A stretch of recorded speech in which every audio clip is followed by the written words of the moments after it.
So you're welcome to another important and interesting tutorial.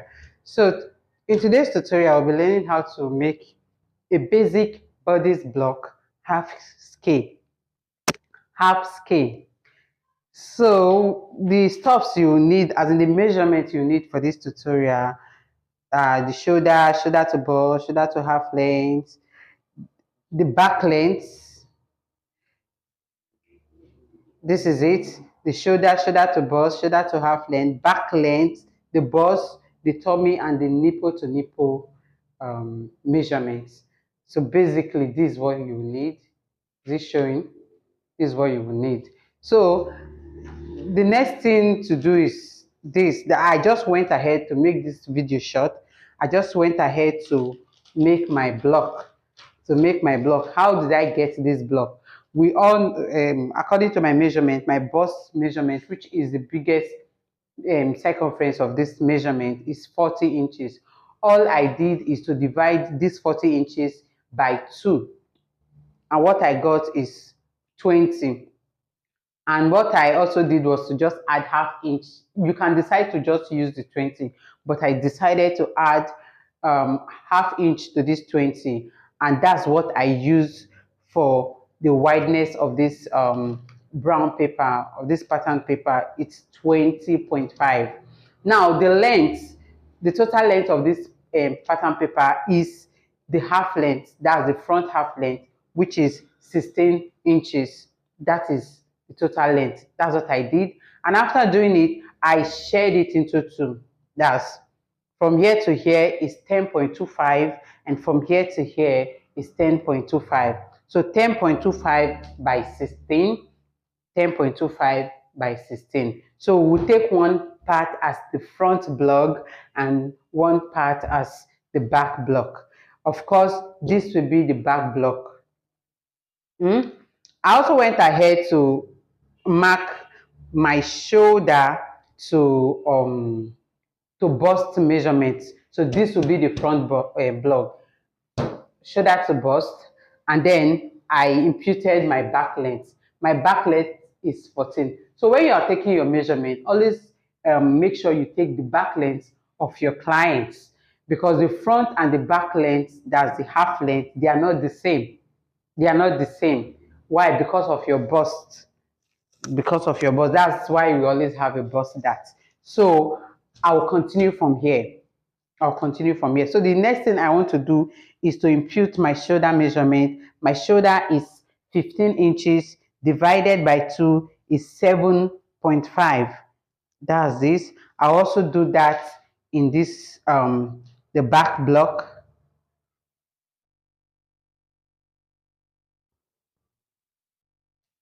Okay. Now there is something called the shoulder slant. For the front, I normally use 1.5 as my shoulder slant, and for the back, I use 1 inch as my shoulder slant. So I will be marking my shoulder slant here.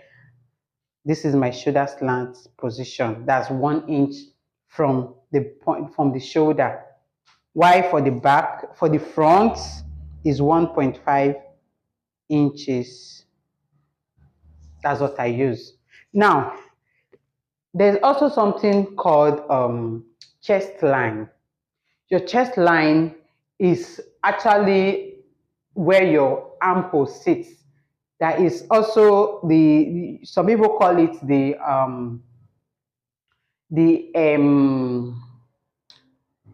circumference of the arm. That is arm circumference, arm side.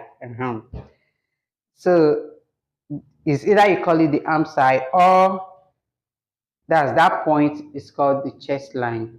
So we normally get this with a formula, and the formula is the bust divided by 6 plus 1.5.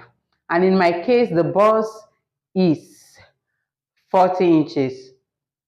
And when you divide it by 6, when you divide 40 inches by 6, you have 6.66666 plus 1.5. I had 8.16. So that 8.16, I'm going to be imputing it now. But take note, I talked about the shoulder slant for both the front and the back. Now, if I want to impute this 8.16, I'm going to impute it from the back shoulder slant. I'm not going to start it from this front. You know, the front is 1.5. No, I'm going to start it from this front shoulder slant. So I'm going to be imputing 8.1. So it should be at this point. At this point. So what I will do so that I will just take a straight measurement is to start it from the beginning so that I will be able to locate. Okay, I got about 9.25. So I'll just go ahead and mark my 9.25 here. 9.25. 9.25.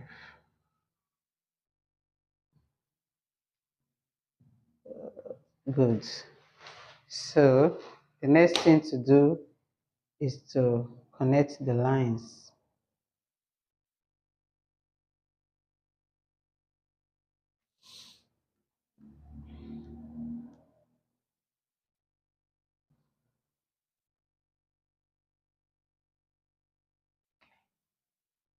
Okay, this is it.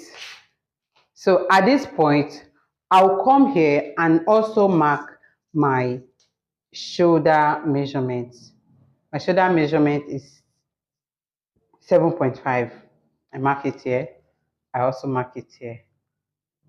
7.5. And then I'll connect it to the slant.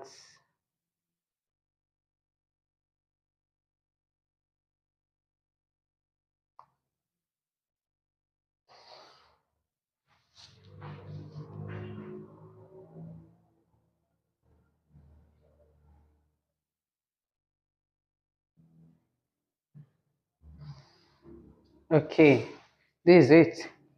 Now let me just go ahead and do the armhole curve. All I need to do is to, for the front, this is the front, I go up by 3 inches. This is it. Then for the back, I get the total that's from this point to where the slant is. Where the slant is, I locate the middle of the line and then I mark it. So this is how I do it. So now, before I curve this armhole, I'll just go ahead to give my pattern a neckline. So for the front, I'm going to be using 3 by 3.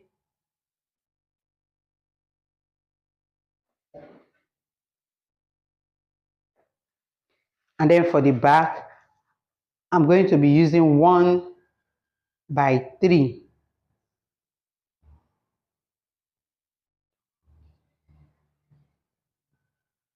One by 3. So all I need to do is just to curve, as you can see, and then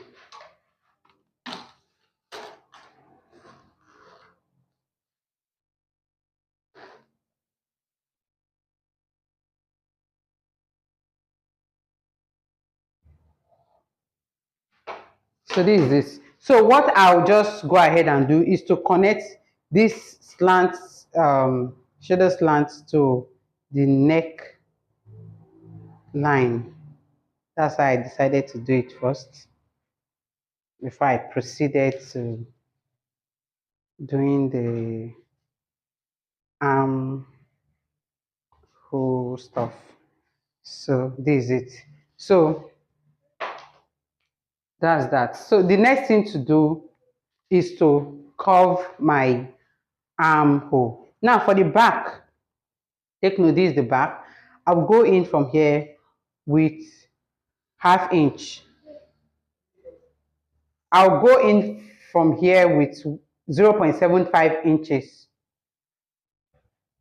0.75 inches for the front. ½ inch for the back. Now all I'll do is to use a straight line and then go in. I'll connect from this point, I'll connect to this point with a straight line, and then from this point I'll also connect with a straight line.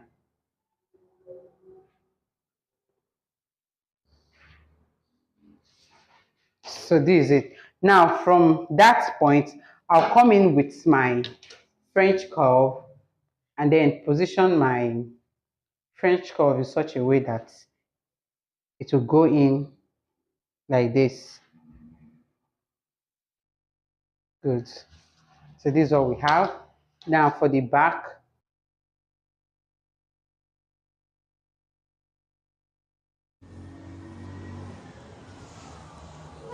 so I also curve the back to like this. So this is what we have.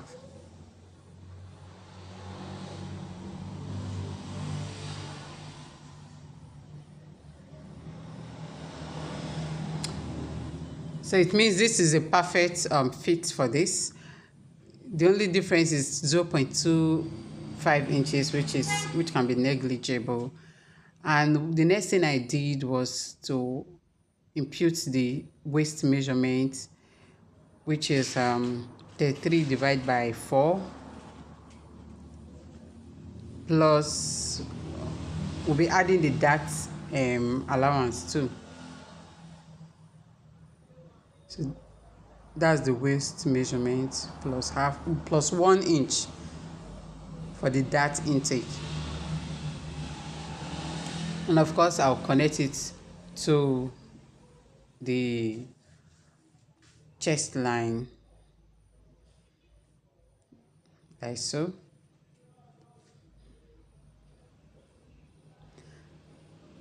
And I'll do same to the back too. The waist measurement divided by 4 plus 1 inch for the dart intake. I also connect it to the chest line.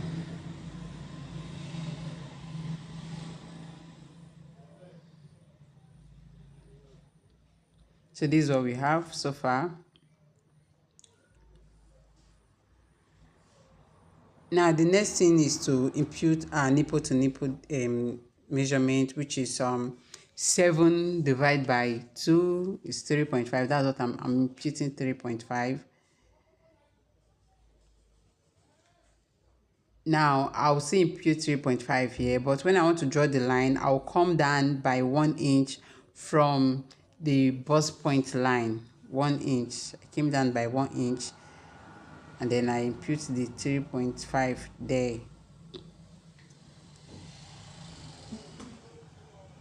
So my line will be from that 1 inch I came down with to the waist line. So this is it. So you can see that I did not start from the bust point line. Also for the back, I came down by 1 inch from the chest line. Remember the difference. This one I'm coming down by 1 inch from the chest line, while for the front I came down by 1 inch from the bust line. Just take notes. So I'll go ahead and take my dart, ½ inch on both sides, and then I'll be connecting it to the apex, ½ inch on both sides.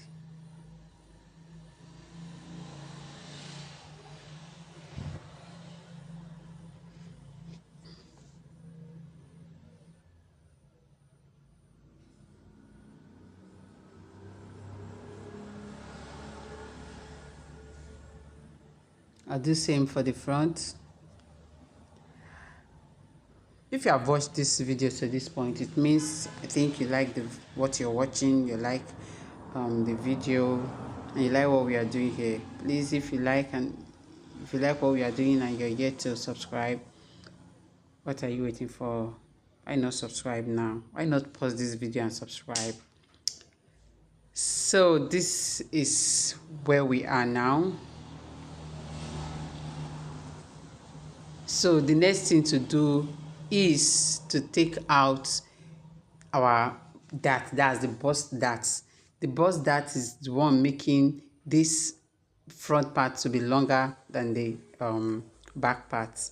So the difference between the front part and the back part is 2 inches. That's what we'll be using as the bust dart. So I marked from the bust point line down. I went down by 2 inches, and I'll connect it straight to the bust line at that 3.5 inches mark. I don't know if you get to the bust line at that's nipple to the nipple mark. So this is it. That's everything we pretty need for this basic bodice block. I think the next thing we need to do is to cut out. Like I was saying, please do not forget to subscribe if you are yet to do so. Like our video, share it for others to see what we are doing, and always give us a thumbs up. Yes, we need it. Give us a thumbs up, and God will bless us all for that. So the next thing to do, as I said earlier, is to cut. And after cutting, of course, we'll go ahead and close our bust dart. And once we close the bust dart, you'll see that the front and the back, the side of the front and the back, will automatically become equal.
So this is what we have. At this point, you can see that the front and the back side, they are not equal. So to close the bust darts, I'll be transferring the dart to the waist. And of course, you can transfer the dart to any part of this block. You can transfer it anywhere, but I decided to transfer it to the waist. So to do that, I'll connect this line, that line to the bust line. So that's what I need to do that. So, and then I will cut it open, and I make sure I end at that bust line. And the next thing to do is to close the bust dart like this.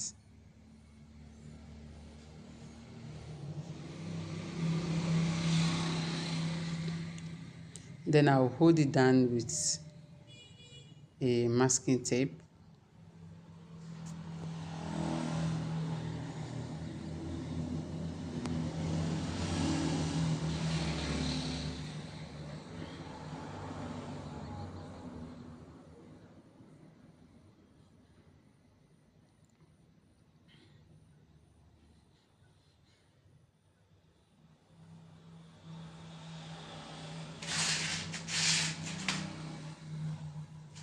Before that, I went ahead to cut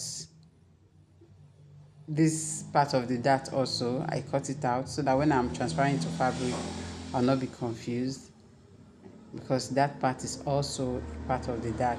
Then I went ahead to mark where that is supposed to get to, so that when I'm transferring to fabric, it will be easy. And this is it. This is all we need for this pattern making. But let me talk about pattern marking. We have some markings, some pattern that will help the person to sew it, to understand. This means cut and fold. Cut and fold. Why for the back you can just write cut two. So that if you are not the one to sew this material, the person that is going to be sewing it will understand everything to do even without you being there. Now, there are some ways you position your pattern on fabric. This means position it on a lengthwise grain. So if you want the person to cut it on a lengthwise grain, mark it like this. But if you want the person to cut it on a bias grain, you're going to mark it like this. This means cut on a bias grain. And another one is to cut on a crosswise grain. So if you want the person to cut it on a crosswise grain, you mark the pattern like this. And that's it. I think you've learned something today. Do not forget to share and like our videos. Thanks so much for watching, and bye.